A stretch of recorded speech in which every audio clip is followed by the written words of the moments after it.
नमस्कार, मैं Satpal Chaubyal, legal knowledge with SP Chaubyal में आपका हार्दिक स्वागत है। आज हम chapter 6 offences affecting the human body, अध्याय 6 मानव शरीर पर प्रभाव डालने वाले अपराध, इसकी सेक्शन 102 से 110 बीएनएस इनके बारे में जानेंगे। इन सेक्शंस में murder, culpable homicide, attempt to murder इत्यादि के बारे में सजा का प्रावधान है। तो आइए शुरू करते हैं। पहली सेक्शन है culpable homicide by causing death of person other than person whose death was intended, section 102 BNS। जिस व्यक्ति की मृत्यु करने का आशय था उससे भिन्न व्यक्ति की मृत्यु करके आपराधिक मानववध करना। If a person by doing anything which he intends or knows to be likely to cause death commits culpable homicide by causing the death of any person,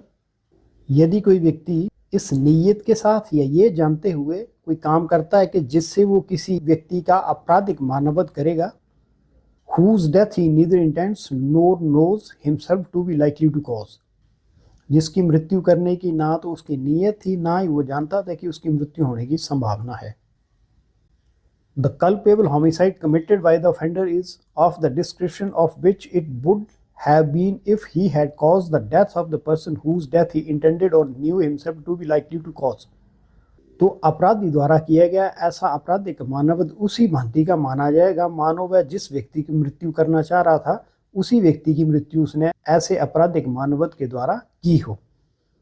इसको एग्जाम्पल से समझते हैं। मान लीजिए ए बी का आपराधिक मानववध करना चाहता है, इसलिए वो यहाँ से बी रोज गुजरता है, एक गड्ढा खोदता है, उसके ऊपर घास फूस बिछा देता है इस नीयत से ताकि जो बी है उसको पक्की जमीन समझ के उसके ऊपर से गुजरे और गड्ढे में गिर के उसकी मृत्यु हो जाए। लेकिन क्या होता है कि बी जो प्रतिदिन उस रास्ते से गुजरता था वो नहीं आता है और उस दिन बाय चांस सी आ जाता है जो कि कभी भी उस रास्ते से नहीं जाता था और उस गड्ढे में गिरने से सी की मृत्यु हो जाती है। तो सेक्शन 102 ये बताती है कि अगर मान लीजिए उस गड्ढे में बी की जगह सी की मृत्यु हो जाती है तो यही माना जाएगा कि ए ने उसी प्रकार आपराधिक मानववध का अपराध किया है मानो इसके द्वारा वो जैसे कि बी की मृत्यु करना चाह रहा होगा। अर्थात यहाँ अपराधी इस बात का बहाना नहीं ले सकता कि मैंने जो ये गड्ढा बी की मृत्यु करने की नीयत से खोदा था जो कि प्रतिदिन उस रास्ते से गुजरता था, लेकिन सी उस रास्ते से कभी भी नहीं गुजरता था और ये बाय चांस ही उस रास्ते से आ गया है, बल्कि उसे आपराधिक मानववध का दोषी माना जाएगा। नेक्स्ट सेक्शन है punishment for murder, section 103 BNS, हत्या के लिए दंड, धारा 103 BNS. Subsection 1 whoever commits murder shall be punished with death or imprisonment for life and shall also be liable to fine। तो सबसेक्शन 1 में क्या बताया गया है कि जो हत्या का अपराध करेगा उसे मृत्युदंड या आजीवन कारावास और जुर्माने से भी दंडित किया जाएगा। Subsection 2 when a group of 5 or more person acting in concert commits murder on the ground of race, caste or community, sex, place of birth, language, personal belief or any other similar ground, each member of such group shall be punished with death or with imprisonment for life and shall also be liable to fine। Subsection 2 में क्या बताया गया है कि 5 या 5 से अधिक व्यक्ति मिलकर अनुसरण में नस्ल, जाति, समुदाय, लिंग, जन्म स्थान, भाषा, व्यक्तिगत विश्वास या इसी तरह के किसी अन्य आधार पर किसी व्यक्ति की हत्या करते हैं तो ऐसे समूह के प्रत्येक सदस्य को मृत्युदंड या आजीवन कारावास और जुर्माने से भी दंडित किया जाएगा। तो ये जो सबसेक्शन 2 है ये बीएनएस में नहीं जोड़ी गई है और इसमें जो लिंचिंग से संबंधित जो हमारे अपराध होते हैं उसके लिए दंड का प्रावधान रखा गया है। नेक्स्ट सेक्शन है punishment for murder bye life convict, section 104 BNS, आजीवन कारावास का दंड भुगत रहे अपराधी द्वारा हत्या करना, धारा 104 भारतीय न्याय संहिता। Whoever being under sentence of imprisonment for life commits murder, कि यदि कोई व्यक्ति जो है आजीवन कारावास का दंड भुगत रहा है और फिर उस दौरान वो किसी व्यक्ति की हत्या करता है, shall be punished with death or with imprisonment for life which shall mean the remainder of that person natural life। तो ऐसे व्यक्ति को मृत्युदंड या आजीवन कारावास, जिसका मतलब है कि बाकी का सारा वो प्राकृतिक जीवन जो अपना जेल में गुजारेगा उससे दंडित किया जाएगा। नेक्स्ट सेक्शन है punishment for culpable homicide not amounting to murder,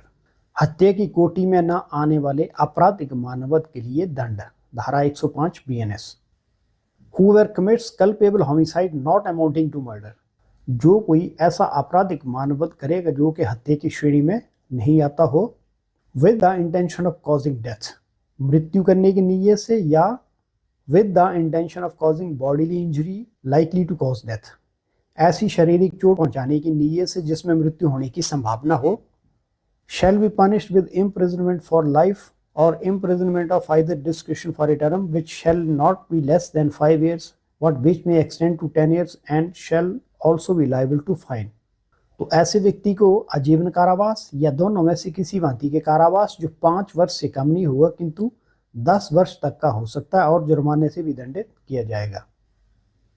Whoever causes death with the knowledge that act is likely to cause death, but without the intention to cause death or to cause such bodily injury as is likely to cause death, shall be punished with imprisonment of either discretion for a term which may extend to 10 years and with fine. जो कोई इस ज्ञान के साथ कि वो जो काम कर रहा है उससे किसी व्यक्ति की मृत्यु हो जाएगी, कोई कार्य करता है और किसी व्यक्ति की मृत्यु कर देता है, परंतु वहां उसकी मृत्यु करने की नीयत नहीं होती या ऐसी शारीरिक चोट पहुंचाने की नीयत नहीं होती जिससे मृत्यु होने की संभावना है, तो ऐसे व्यक्ति को दोनों में से किसी भांति के कारावास जो 10 वर्ष तक का हो सकता है और जुर्माने से भी दंडित किया जाएगा. Causing death by negligence, section 106 BNS, लापरवाही के द्वारा किसी व्यक्ति की मृत्यु करना, धारा 106 BNS. Subsection 1, whoever causes death of any person by doing any rash or negligent act not amounting to culpable homicide shall be punished with imprisonment of either discretion for a term which may extend to 5 years and shall also be liable to fine. तो subsection 1 में क्या बताया गया है कि जो कोई लापरवाही या तेज रफ्तारी से कार्य करते हुए किसी व्यक्ति की मृत्यु करेगा जो आपराधिक मानववध की श्रेणी में नहीं आता हो, तो ऐसे व्यक्ति को दोनों में से किसी भांति के कारावास जो 5 वर्ष तक का हो सकता है और जुर्माने से भी दंडित किया जाएगा. तो यहाँ मैं जो हमारे नए रिक्रूट्स हैं उनके लिए बता दूं कि ये जो धारा है 106, ये धारा अगर कोई व्यक्ति ड्राइविंग कर रहा है और ड्राइविंग करते हुए मान लीजिए उसने तेज रफ्तारी या लापरवाही से गाड़ी चलाते हुए किसी व्यक्ति को कुचल दिया और जिसके कारण उसकी मृत्यु हो गई हो, तब वहाँ इस धारा का प्रयोग होता है. And if such act is done by registered medical practitioner while performing medical procedure, he shall be punished with imprisonment of either discretion for a term which may extend to 2 years and shall also be liable to fine. और ऐसा जो कार्य है अगर किसी पंजीकृत medical practitioner के द्वारा जो मेडिकल प्रोसीजर कर रहा है उस दौरान अगर वो किया जाता है तो उसे दोनों में से किसी भांति के कारावास जो 2 वर्ष तक का हो सकता है और जुर्माने से भी दंडित किया जाएगा. फॉर एग्जाम्पल मान लो अगर डॉक्टर ट्रीटमेंट के दौरान जो है किसी पेशेंट की लापरवाही से मृत्यु कर देता है, तब ऐसी परिस्थिति में ऐसे डॉक्टर को जिसकी लापरवाही के कारण उसकी मृत्यु हुई है दोनों में से किसी भांति के 2 वर्ष तक के कारावास और जुर्माने से भी दंडित किया जाएगा. Explanation for the purpose of this subsection, registered medical practitioner means the medical practitioner who possesses any medical qualification recognized under the National Medical Commission Act 2019 and whose name has been entered in the National Medical Register or State Medical Register under that Act. तो स्पष्टीकरण में क्या बताया गया है कि इस धारा के लिए रजिस्टर्ड मेडिकल प्रैक्टिशनर कौन होगा, जो नेशनल मेडिकल कमीशन एक्ट 2019 में जो निर्धारित योग्यताएं बताई गई हैं उस प्रकार की योग्यता रखता हो और उसका नाम नेशनल मेडिकल रजिस्टर या स्टेट मेडिकल रजिस्टर में इस एक्ट के अनुसार एंटर हो. एक ये सबसेक्शन 2 है, इसको मैंने रेड में इसलिए लिखा है क्योंकि ये अभी तक लागू नहीं हुई है. Whoever causes death of any person by rash and negligent driving of vehicle not amounting to culpable homicide and escapes without reporting it to police officer or a magistrate soon after the incident shall be punished with imprisonment of either discretion for a term which may extend to 10 years and shall also be liable to fine. तो subsection 2 में क्या बताया गया था, जो कोई व्यक्ति लापरवाही और तेज रफ्तारी से किसी वाहन को चलाते हुए किसी व्यक्ति की मृत्यु कर देता है जो कि आपराधिक मानववध की श्रेणी में नहीं आता है और फिर मृत्यु करने के उपरांत जो है उसकी रिपोर्ट ना तो पुलिस को देता है ना मैजिस्ट्रेट को देता है बल्कि वहां से भाग जाता है, तो ऐसे व्यक्ति को दोनों में से किसी भांति के 10 वर्ष तक के कारावास और जुर्माने से भी दंडित किया जाएगा. ये जो धारा 2 है अभी तक ये इस भारतीय न्याय संहिता का भाग नहीं है क्योंकि ये सरकार द्वारा इसको लागू नहीं किया गया है. नेक्स्ट सेक्शन है abetment of suicide of child और person of unsound mind, section 107 BNS. बच्चे या किसी पागल व्यक्ति को आत्महत्या करने के लिए उकसाना, धारा 107 Bharatiya Nyaya Sanhita. Any person under 18 years of age, any person with unsound mind, any delirious person, any person in state of intoxication commits suicide, whoever awaits the commission of such suicide shall be punished with death or imprisonment for life or imprisonment for a term not exceeding 10 years and shall also be liable to fine। धारा 107 में क्या बताया गया है कि यदि कोई 18 वर्ष से कम आयु का व्यक्ति, कोई पागल व्यक्ति या कोई भ्रमित व्यक्ति या कोई व्यक्ति जो नशे में है वो आत्महत्या कर लेता है, तो वैसा व्यक्ति जो उसको आत्महत्या करने के लिए उकसाएगा उसे मृत्युदंड से, आजीवन कारावास से या फिर कारावास जो 10 वर्ष से अधिक नहीं होगा और जुर्माने से भी दंडित किया जाएगा। Abetment for suicide, section 108 BNS। आत्महत्या का दुष्प्रेरण, धारा 108 BNS। If any person commits suicide, whoever awaits the commission of such suicide shall be punished with imprisonment of either discretion which may extend to 10 years and shall also be liable to fine। धारा 108 में क्या बताया गया है कि यदि कोई व्यक्ति आत्महत्या करता है तो जो व्यक्ति ऐसे व्यक्ति को उस आत्महत्या को करने के लिए उकसाएगा वैसे व्यक्ति को दोनों में से किसी भांति के कारावास जो 10 वर्ष तक का हो सकता है और जुर्माने से भी दंडित किया जाएगा। नेक्स्ट सेक्शन है attempt to murder, section 109 BNS। हत्या करने का प्रयास, धारा 109 BNS। Subsection 1, whoever does any act with such intention or knowledge and under such circumstances that if he by that act caused death he would be guilty of murder। Subsection 1 में क्या बताया गया है कि यदि कोई व्यक्ति इस नीयत के साथ या इस ज्ञान के साथ और ऐसी परिस्थितियों में कोई कार्य करता है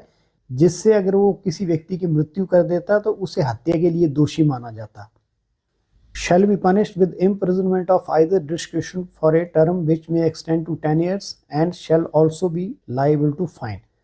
तो सबसेक्शन 1 में क्या बताया गया है कि कोई व्यक्ति जो इस नीयत के साथ या इस ज्ञान के साथ या ऐसी परिस्थितियों में कोई काम करता है जिससे अगर वो किसी व्यक्ति की मृत्यु कर देता तो उसे हत्या का दोषी माना जाता, तो ऐसे व्यक्ति को दोनों में से किसी भांति के 10 वर्ष तक के कारावास और जुर्माने से भी दंडित किया जाएगा। इसको उदाहरण से समझते हैं। मान लीजिए ए बी की मृत्यु करने की नीयत से उसके ऊपर फायर करता है परंतु उसका निशाना चूक जाता है जिसके कारण जो बी बच जाता है। अब यहाँ अगर वो गोली जो है बी को लग जाती है और बी की मृत्यु हो जाती तो ए जो है वो हत्या का दोषी होता, परंतु होता क्या है कि उसका निशाना चूक जाता है और गोली बी को नहीं लगती है जिसके कारण बी जो बच जाता है। तो यहाँ ए ने बी की हत्या करने का प्रयास किया है तो ए को उपधारा 1 के अनुसार फिर दंडित किया जाएगा।